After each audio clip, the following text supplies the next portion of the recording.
Quinn then explained how while in the lobby of the game, they were able to practice using their vampire skills without tiring out. After trying out a few skills here and there, Fex had a big grin on his face. He then started performing his martial arts while mixing in the blood skills. Still, what had impressed Quinn the most while watching him practice was the martial arts he was performing with his fists. When Fex had stopped, he walked over to Quinn with a hop in his step. "Hey man, this is great! I wonder why the vampires don't have a bunch of these in their buildings. It could help the kids train. That's right, you didn't learn any, did you, since you grew up here and everything?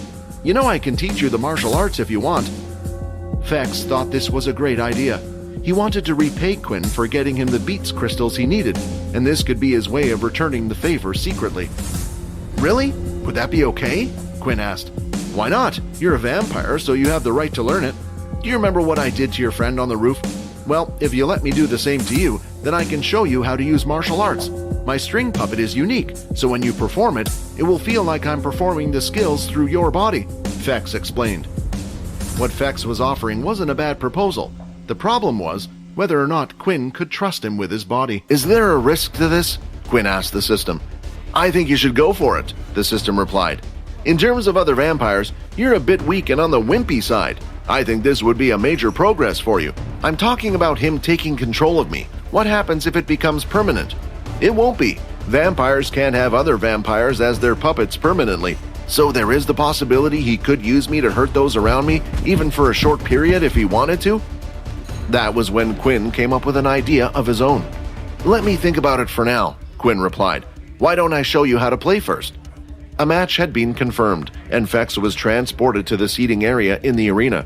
He could see Quinn standing on one end while his opponent stood on the other. His opponent was skinny, tall, and seemed to resemble a tree. What surprised him, though, was the fact that when he was sitting in the seating area, he wasn't the only one watching Quinn's fight. "Hey, you're new," Nate said, looking at Fex. "What is all this?" Fex asked, looking confused. "Is everyone here to see the two of them fight?" He looked at the stand, noticing the crowd that had formed. There were 50 people in total, all dressed up in different avatars. "Of course, it seems like Blood Evolver has gained quite a following," Nate replied. "So, are you implying that all these people are here to see the Blood Evolver?" Fex asked. "What makes him so special?" Nate thought about that for a while, looking deep in thought. After some time had passed, he finally came up with an answer. "At first, it was his skills that interested me, much like everyone else here. But after that, I noticed something.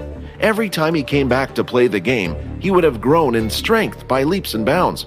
And for some reason, watching someone grow from a small little fish into a fierce dragon is exciting for me," Nate explained, glancing at the match. "Now let's see how much you've grown this time." Want to watch more episodes of my vampire system? Follow Pocket FM Fantasy Chronicles. You can watch the next episode here in the playlist.